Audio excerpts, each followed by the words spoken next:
ಈಗ ಕಾಲರ್ ಇದ್ದಾರೆ, ಬಾಗಲಕೋಟೆಯಿಂದ ದೀಪಾ ಕರೆ ಮಾಡಿದ್ದಾರೆ. ನಮಸ್ಕಾರ ದೀಪಾ ಅವರೇ. ನಮಸ್ಕಾರ ಮೇಡಮ್. ಯಾರ ಬಗ್ಗೆ ಕೇಳಬೇಕಾಗಿತ್ತಮ್ಮ?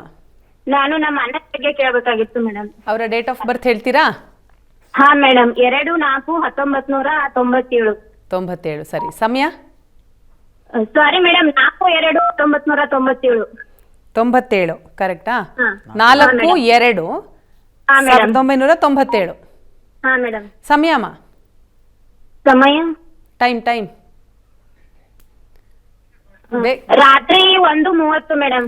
ರಾತ್ರಿ 1:30. ಏನ್ ಕೇಳ್ಬೇಕಾಗಿತ್ತು ಮೇಡಮ್? ಅವನೀಗ ಕಂಪ್ನಿಯಲ್ಲಿ ಜಾಬ್ ಮಾಡ್ತಿದ್ದಾನೆ. ಅಂದ್ರೆ ಅವನು ರುಚಿಕ ರಾಶಿಯಲ್ಲಿ ಬಿಸ್ನೆಸ್ ಮಾಡಿದ್ರೆ ಚಲೋ ಅಂತಾನೆ ಹೇಳ್ತಾ ಇದ್ದೀರಲ್ವಾ?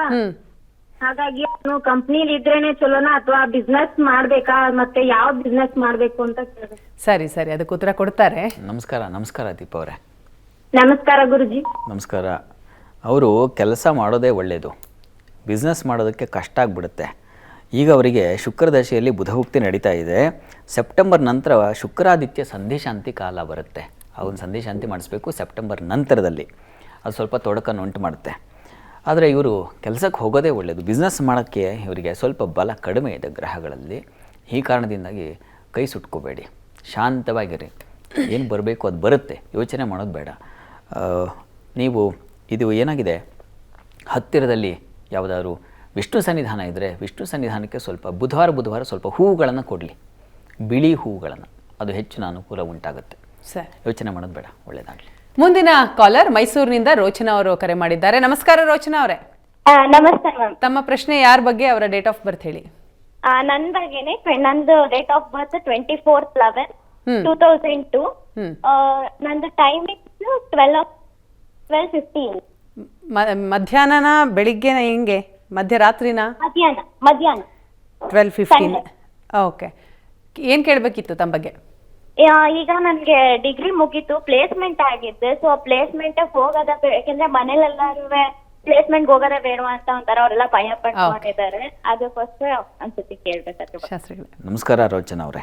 ನಮಸ್ತೆ ಸರ್. ನಮಸ್ಕಾರ. ಈಗ ನಿಮಗೆ ಕರ್ಮಾಧಿಪತಿ ಕಾಲ ನಡೀತಾ ಇದೆ. ವಸ್ತುತಃ ಕುಜನ ಕಾಲ ನಡೀತಾ ಇದೆ. ಅವನು ಭಾಗ್ಯಸ್ಥಾನದಲ್ಲಿದ್ದಾನೆ, ಭಾಗ್ಯಾಧಿಪತಿ ಜೊತೆಗೆ ಸೇರಿದ್ದಾನೆ. ಯಾಕೆ ಕೆಲಸಕ್ಕೆ ಹೋಗಿ ಒಳ್ಳೆಯ ಹೆಸರು ಸಂಪಾದನೆ ಮಾಡ್ತೀರಾ, ಹಣವೂ ಬರುತ್ತೆ. ಹಣ ಹೆಸರು ಬಂದ ಮೇಲೆ ಆಮೇಲೆ ಒಳ್ಳೆ ಕಡೆ ವಿವಾಹವೂ ಆಗುತ್ತೆ. ಹೀಗಾಗಿ ಚೆನ್ನಾಗಿದೆ, ಪ್ರಯತ್ನ ಮಾಡಿ, ಮನೆಯಲ್ಲೂ ಹೇಳಿ ಚೆನ್ನಾಗಿ ಕೆಲಸ ಮಾಡ್ತೀರಾ. ಯೋಚನೆ ಮಾಡೋದು ಬೇಡ, ಒಳ್ಳೆಯದಾಗಲಿ. ಸರಿ, ಈಗ ನಾವು ಕಾರ್ಯಕ್ರಮದ ಕೊನೆ ಹಂತಕ್ಕೆ ಬಂದಿದ್ದೀವಿ.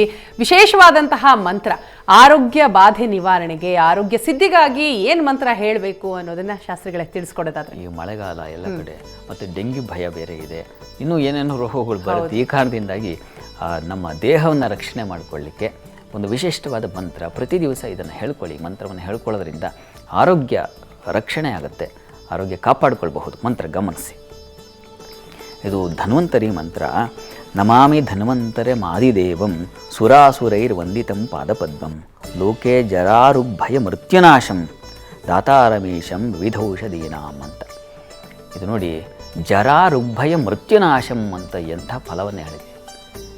ಜರ ಅಂದರೆ ಮುಪ್ಪು, ಋಗ್ ಅಂದರೆ ರೋಗ ಭಯ, ಆಮೇಲೆ ಮೃತ್ಯು ಭಯ, ಅದನ್ನು ನಿವಾರಣೆ ಮಾಡಿಬಿಡುತ್ತಂತೆ. ಹಾಸ್ಪಿಟ್ಲಲ್ಲಿ ಯಾರಾದರೂ ಇದ್ದರೆ, ತುಂಬ ಕಷ್ಟದಲ್ಲಿದ್ದರೆ ಅವರ ಕಿವಿಯಲ್ಲಿ ಇದನ್ನು ಹೇಳಿ, ಕನಿಷ್ಠ ಒಂದು 12 ಬಾರಿ ಆದರೂ ಹೇಳಿ. ಅದರಿಂದ ಏನಾಗುತ್ತಪ್ಪ ಅಂದರೆ ಅವರು ಕೊಡ್ತಕ್ಕಂಥ ಔಷಧಿ ಇದೆಯಲ್ಲ, ಅದು ಅಮೃತಮಯವಾಗುತ್ತೆ. ಬಹಳ ಬೇಗ ಚೇತರಿಸ್ಕೊಳ್ತಾರೆ. ಪ್ರಯತ್ನ ಮಾಡಿ. ಮಂತ್ರಗಳಿಗೆ ತುಂಬ ಶಕ್ತಿ ಇದೆ. ನಾವು ಅದರ ಮೌಲ್ಯ ಗೊತ್ತಿಲ್ಲದೆ ಅದನ್ನು ಪ್ರಶ್ನೆ ಮಾಡಿ ತಿರಸ್ಕಾರ ಮಾಡ್ತೀವಿ. ಇದನ್ನು ಪ್ರಯತ್ನ ಮಾಡಿ, ಖಂಡಿತ ಆರೋಗ್ಯ ಸಿದ್ಧಿಯಾಗುತ್ತೆ. ಇದು ವಿಶಿಷ್ಟವಾದ ಮಂತ್ರ ಈ ವಾರದ್ದು. ಸರಿ ಶಾಸ್ತ್ರಿಗಳು, ಸಾಕಷ್ಟು ವಿಚಾರವನ್ನು ಇವತ್ತಿನ ಕಾರ್ಯಕ್ರಮದಲ್ಲಿ ತಿಳಿಸ್ಕೊಟ್ಟಿದ್ದೀರಿ. ತುಂಬ ಧನ್ಯವಾದಗಳು. ಸರ್ವೇ ಜನಾಃ ಸುಖಿನೋ ಭವಂತು, ಸಮಸ್ತ ಸನ್ಮಂಗಳಾನಿ ಭವಂತು. ಎಲ್ಲರಿಗೂ ಶುಭವಾಗಲಿ. ವೀಕ್ಷಕರೇ, ಇದಾಗಿತ್ತು ಇವತ್ತಿನ ವಾರ ಭವಿಷ್ಯ ಕಾರ್ಯಕ್ರಮ. ನೇರ, ದಿಟ್ಟ, ನಿರಂತರ ಸುದ್ದಿಗಾಗಿ ನೋಡ್ತಾ ಇರಿ ಏಷ್ಯಾನೆಟ್ ಸುವರ್ಣ ನ್ಯೂಸ್.